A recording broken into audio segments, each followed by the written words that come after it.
आए तो सुबह सवेरे 10 मिनट पहले कुरान पढ़ लें, हदीस पढ़ लें, फिर आप फिजिक्स केमिस्ट्री पढ़ें।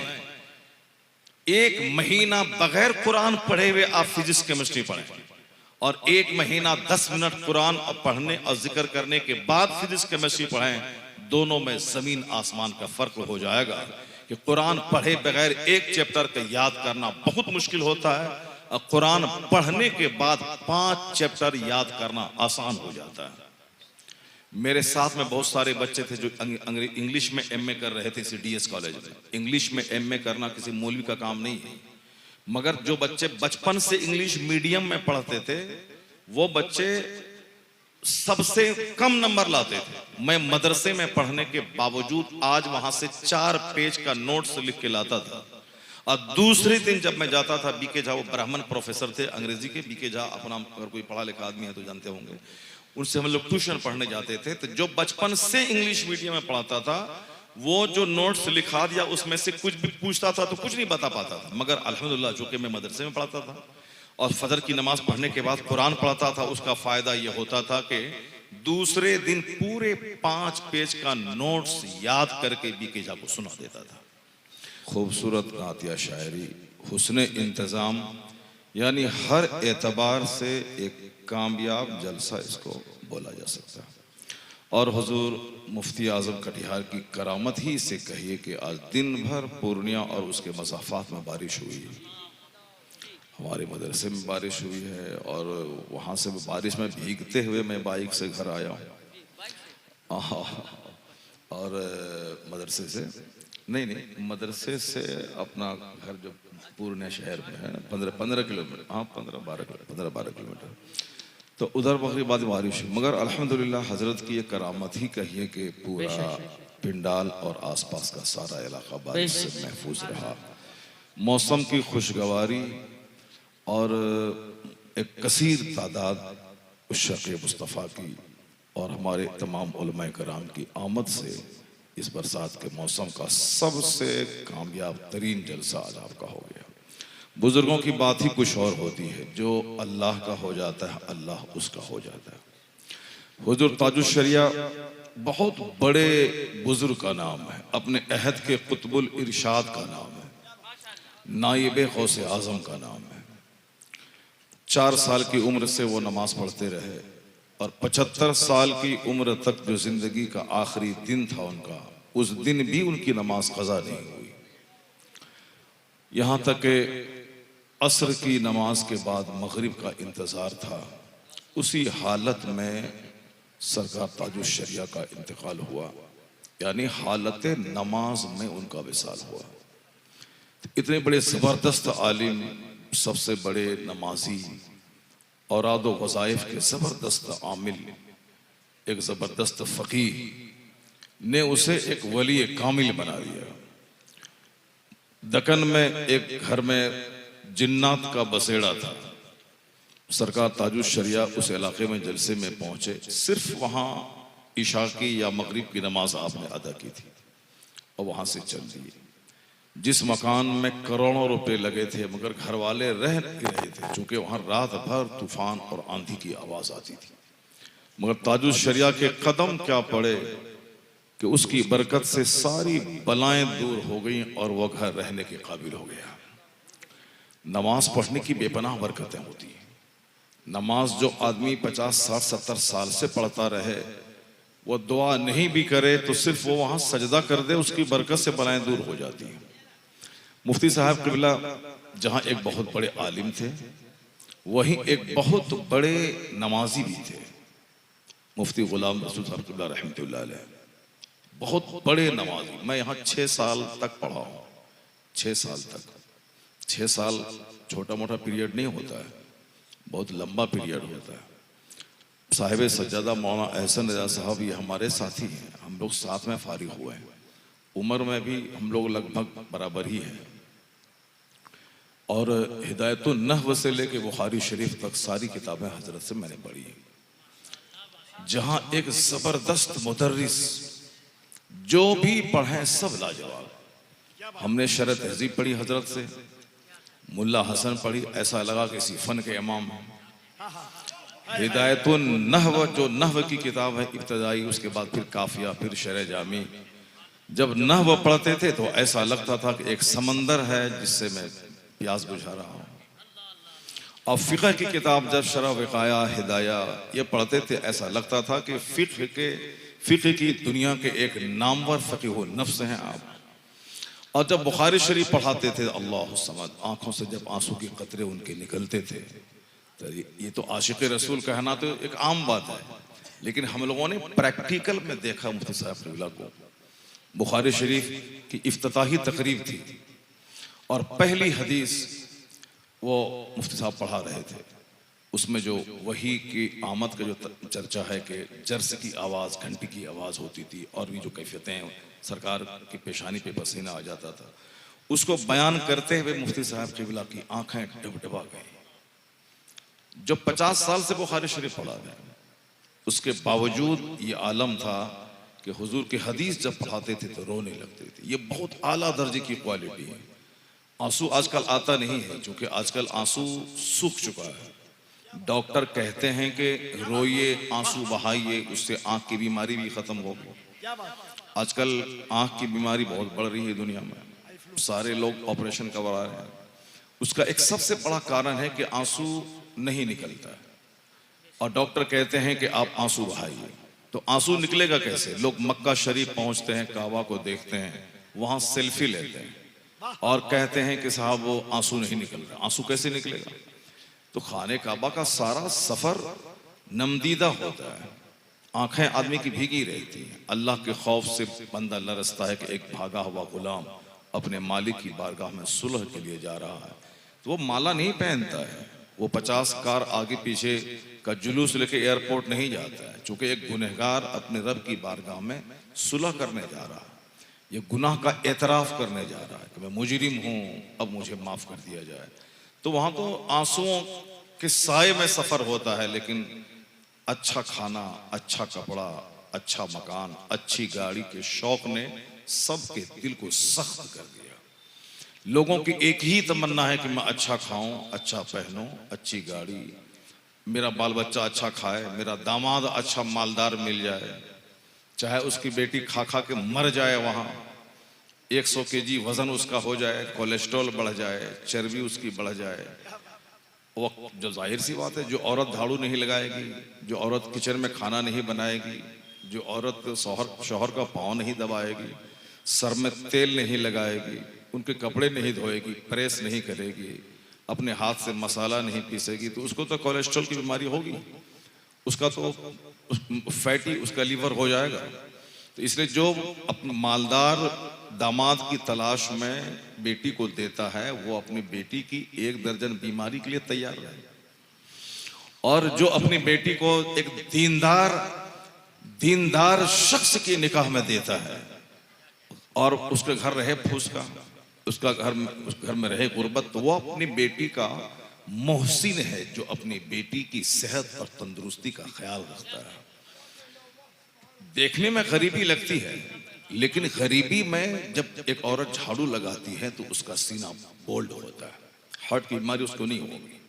पहले ज़माने में उखली समाट से लोग औरतें चूल्हा कूटती थी, चावल तैयार करती थी, करोड़ों में एक औरत को हार्ट की बीमारी नहीं होती थी।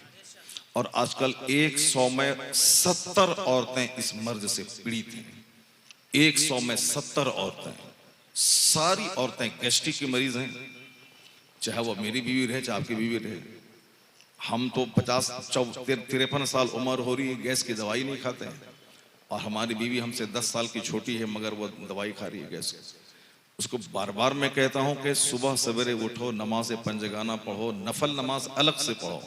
फ़र्ज तो किसी तरह से पढ़ लेती है, मगर नवाफिल नहीं पढ़ पाती। अब नवाफिल पढ़ने का फ़ायदा ये होता है कि शुगर भी नॉर्मल रहता है और गैस्ट्रिक भी की बीमारी भी नॉर्मल रहती है। कितनों भी दवाई खाएं, आप फजर की नमाज पढ़ें। मैं अपनी माँ बहन बेटियों से मैं कहता हूँ कि चूँकि अब हमारी उम्र 53-54 साल हो गई, तो हमारी बेटी जब वो साहिब औलाद हो गए और हम नाना बन गए, इसलिए अगर मैं बेटी कहता हूँ तो ऐसा हरज नहीं कि अब मैं उस उम्र पे पहुँच चुका हूँ कि मैं कह सकूँ मेरी बेटियों, मेरी बहनों, मेरी माँ।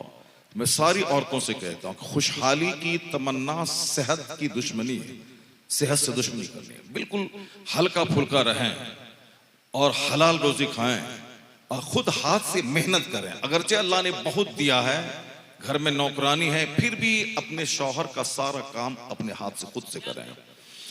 और रोजाना सर में तेल लगाना, उनके पाँव को दबाना। और आजकल पाँव ही नहीं दबाती हैं लड़कियां, वो कह रहे हमको खुद दर्द है तो हम क्या आपका दबाएंगे।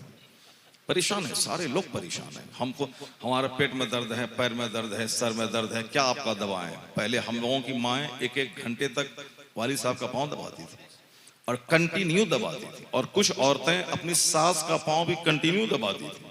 अभी सास भी महरूम है, ससुर भी महरूम है, शौहर ही महरूम है, तो सास ससुर का क्या कहना है। शौहर ही महरूम है, पाँव बेचारा अलग उधर रो रहा है, उसकी बीवी अलग रो रही है। सेहतमंद जिंदगी गुजारने के लिए नमाजी होना बहुत जरूरी है। सेहतमंद जिंदगी गुजारने के लिए वक्त का पाबंद होना बहुत जरूरी है।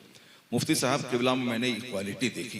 पहले ये चट्टी पहनते थे लकड़ी की, वो खड़ावन तो नहीं, वो चट्टी से बोलते हैं, हाँ खटपटी, वो पहनते थे। बहुत दिनों तक तो हमने यही देखा।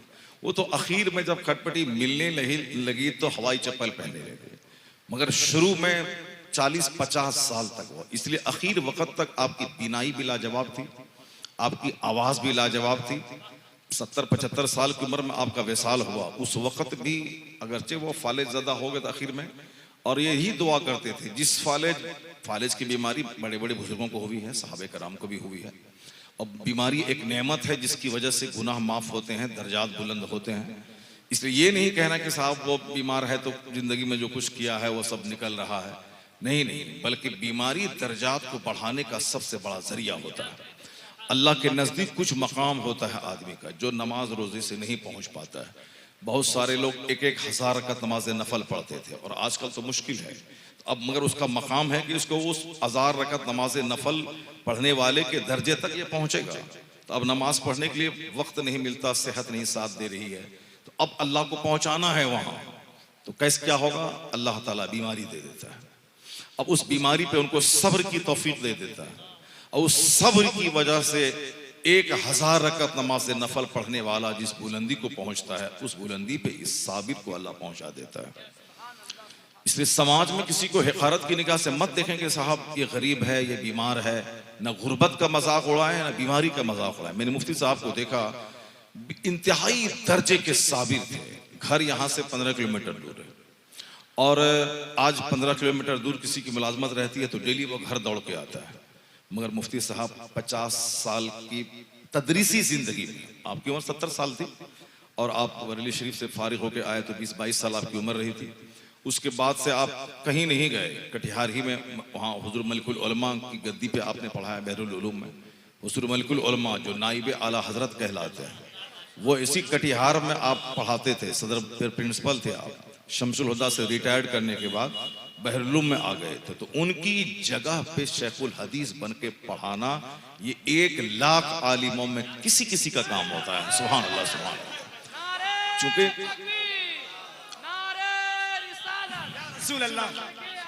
जिंदाबाद जिंदाबाद जिंदाबाद।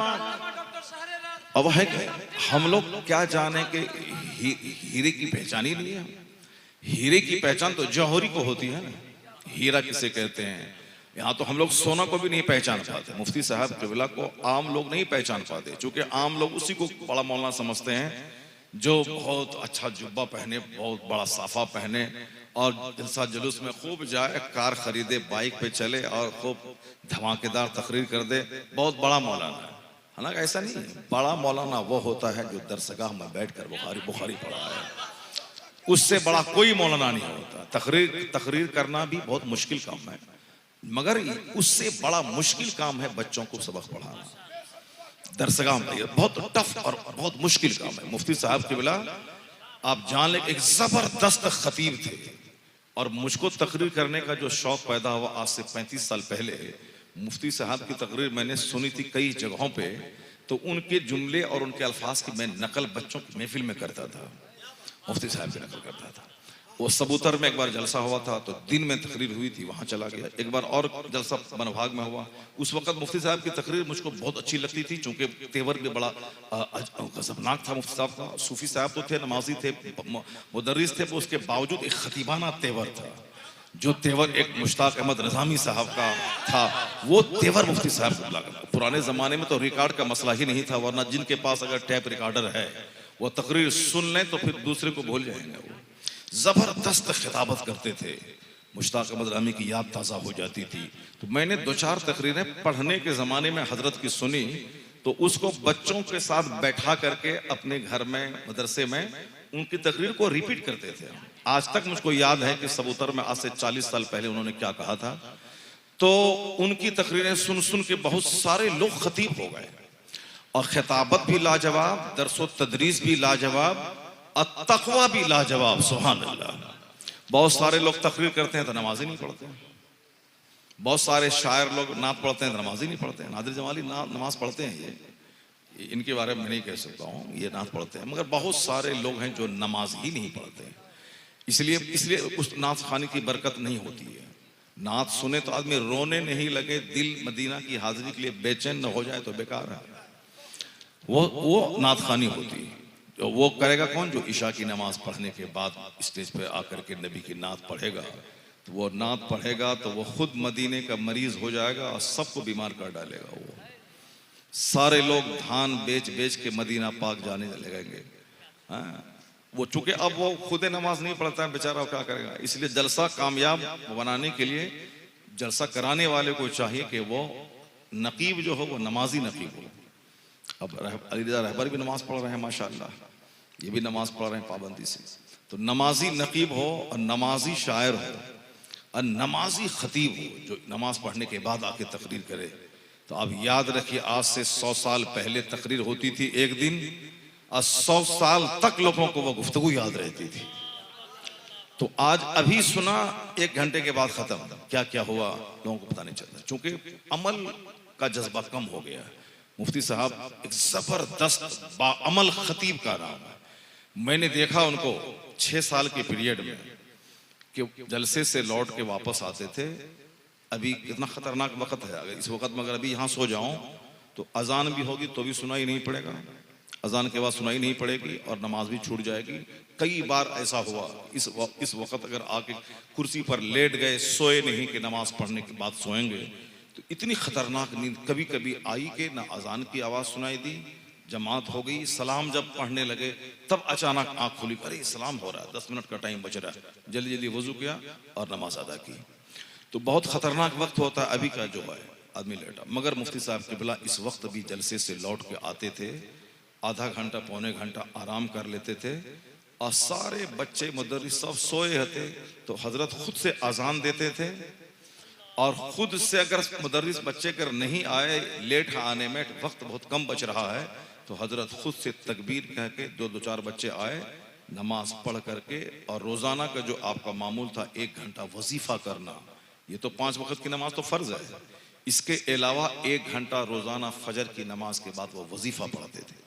हदीस में आया है कि तुम सुबह थोड़ी देर मुझे याद कर लो, अल्लाह कहता है, हदीस कुदसी है कि तुम सुबह सवेरे थोड़ी देर मुझे याद कर लो, मैं दिन भर तुम्हारे कामों की जिम्मेदारी लेता हूं, यानी मैं तुम्हारे काम का कफील में जिम्मेदार हो जाता हूं। दिन भर उसकी एक चुस्ती बरकरार रहती है, उस इबादत का फैज दिन भर मिलता है, तेरे सारे काम बना दूंगा। सुबह सवेरे थोड़ी देर अल्लाह को याद करो और शाम में याद करो, फिर रात भर अल्लाह तबारक व तआला अच्छी सेहत बख्श नींद अता कर देता है। थोड़ी देर सुबह, चाहे 10 मिनट ही सही, नमाज फजर पढ़ने के बाद मस्जिद में कम से कम 200 बार ला इलाहा इल्लल्लाह मुहम्मद रसूलुल्लाह पढ़ लें।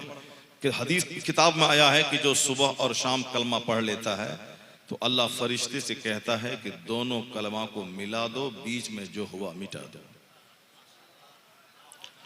और कलमा शरीफ पढ़ने में ज्यादा टाइम नहीं लगता है, चूंकि हम लोग दुनिया की मोहब्बत में इतने अंधे हो गए कि नमाज में भी दिल नहीं लगता, नमाज पढ़े चोंच मारा कौवे की तरह, अब भाग गए। वरना नमाज 1 करोड़ रुपए की दवा एक तरफ, फजर की नमाज एक तरफ। रामदेव जी कहते हैं कि करोड़ों की दवा एक तरफ, सुबह की हवा एक तरफ। और वो कहां से कहते हैं, दुनिया में जितने लोगों की जबान से अच्छाई निकलती है, चाहे बोलने वाला कोई भी हो, वह सारी अच्छाई मुस्तफा जान रहमत की अता की हुई है। दुनिया में जहां भी अच्छी बातें कोई बोल, रविशंकर बोले, साहब मुरारी बापू बोले, चाहे रामदेव जी बोले, चाहे मोदी जी बोले, कोई भी बोले, अगर अच्छी बात कोई बोल रहा है तो समझ लें कि यह अच्छी बात का रिश्ता मुस्तफा की कौल से जुड़ा हुआ है। एग्जाम्पल के तौर पर मोदी जी कहते हैं कि बेटी पढ़ाओ बेटी बढ़ाओ, बेटी बचाओ बेटी पढ़ाओ।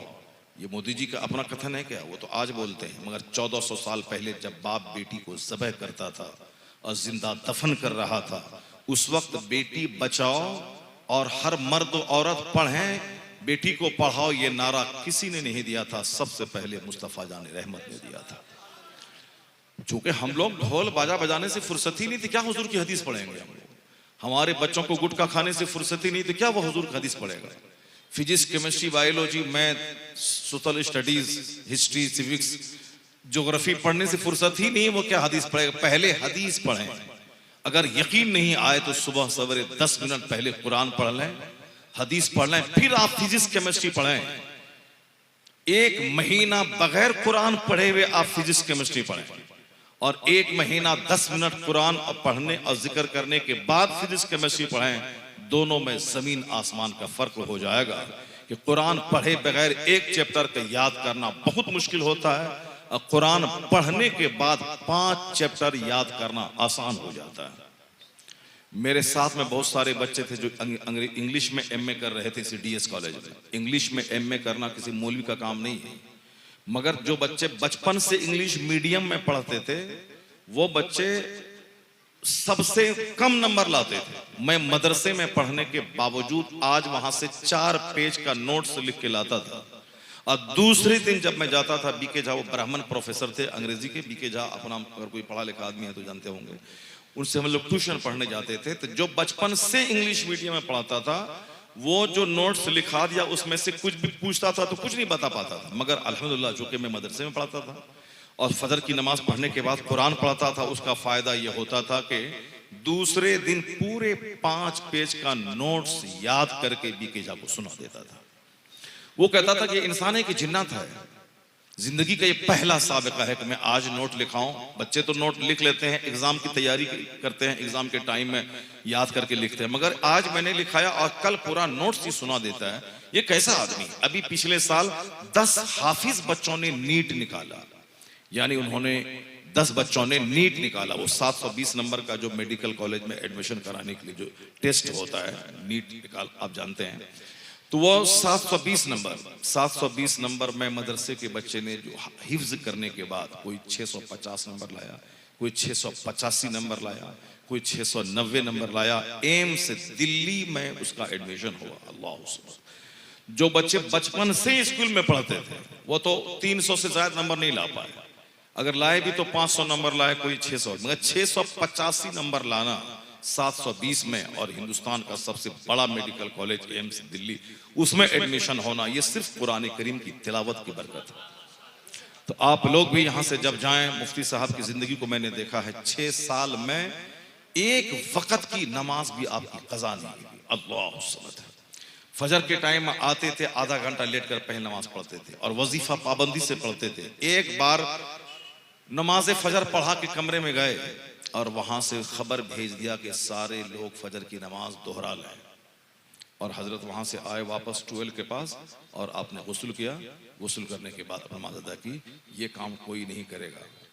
क्योंकि आजकल हम एक मौलवी साहब को हम बोले थे पिछले साल मनकोल में, मुहर्रम के मौके पर तकरीर कर रहे थे, नमाज जोहर का टाइम आ गया, मैं वो उन्होंने आप पढ़ाई, मैंने कहा तुम पढ़ाओ, वो आगे जाके पढ़ाया, हम उसके पीछे खड़े थे।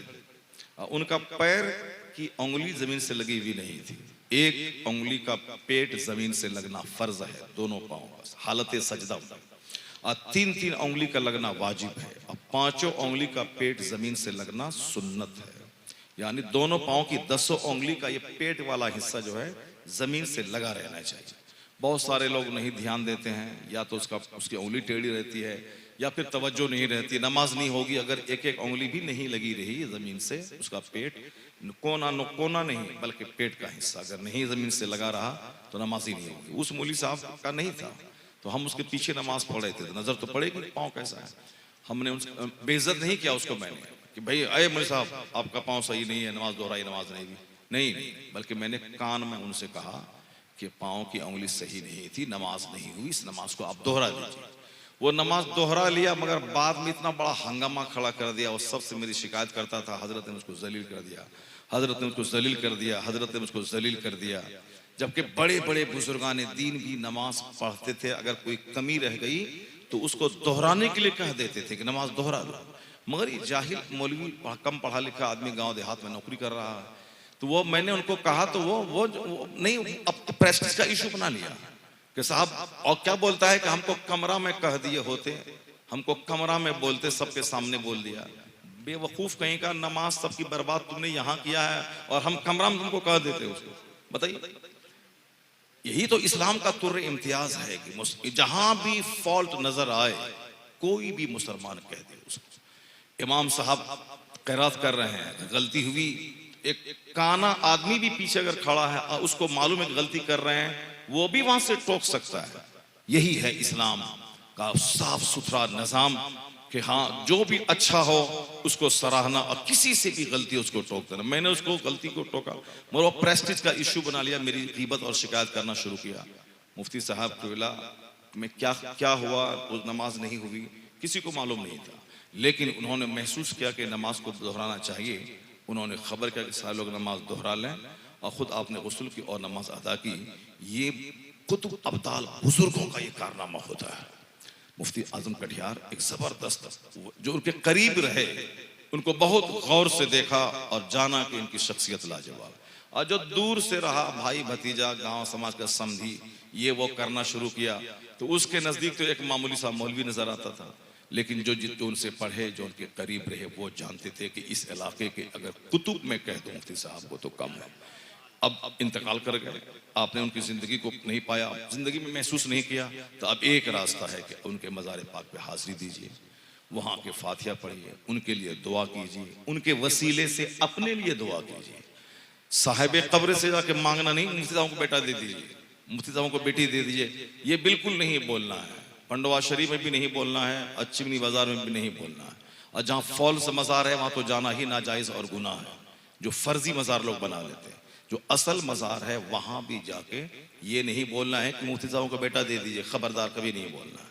वहाँ जाके अल्लाह रब्बुल इज़्ज़त से दुआ करनी है कि इनकी कब्र का वास्ता है, मेरी मुराद पूरी फरमा दे। क्योंकि अल्लाह वाले जहाँ आराम करते हैं वह जगह भी बावज़न होती है, बाबरकत हो जाती है। कहीं भी नहीं और कभी भी नहीं। हदीस में आया है कि जूती का तिस्मा भी टूटे तो अल्लाह से सवाल करो। और इसी का नतीजा है कि आदमी घर में रहता है, या बाबा मखदूम, या मखदूम बाबा अलमदद, या बाबा अलाउल पंडवी अलमदद, या फला अलमदद, ताजुशरिया अलमदद। नहीं बोलना चाहिए। अगरचे जायज़ की एक सूरत है, फिर भी आम लोगों को हरगिज़ नहीं कहनी चाहिए। हमेशा अल्लाह से मदद मांगे, हमेशा अल्लाह से मदद मांगे, और नेक लोगों का वसीला दें। और मदद मांगने की सूरत है कि अल्लाह से मदद मांगने के बाद अगर गौस पाक से मदद मांगते हैं, फौरी गौसे पाक की तरफ तवज्जो को टर्न करना होगा, वरना उठते बैठते ताजुशरिया अलमदद, आला हजरत अलमदद कभी नहीं कहना चाहिए। अल्लाह से मदद मांगे, जूती का तिस्मा भी टूटे, हुजूर ने कहा है अल्लाह से मांगो। कुरान शरीफ में आया है कि उजीबो दावत दाएज़ादान, मैं दुआ कबूल करता हूँ दुआ करने वाले की जब वो दुआ कबूल करता है। तो यहाँ दुआ कबूल होती है, नेक लोग हैं, आप यहाँ आए और अल्लाह से दुआ मांगें। जो दुआ घर में कबूल नहीं होगी वो यहाँ हो जाएगी, क्योंकि हम गुनहगार हैं, मुजरिम हैं। मगर अल्लाह वाले जहाँ आराम करते हैं उनकी कब्र मकाम मुस्तजाब बन जाती है। सुभान अल्लाह। जैसे दुआ कबूल होती है बगदाद में, अजमेर में, खाने काबा के पास, मताफ में, मुजदलफा में, मीना में, उसी तरह नेक लोगों की कब्रों के पास दुआएं कबूल होती हैं। हाजिरी देंगे आप लोग यहाँ पे? हाजिरी देंगे ना?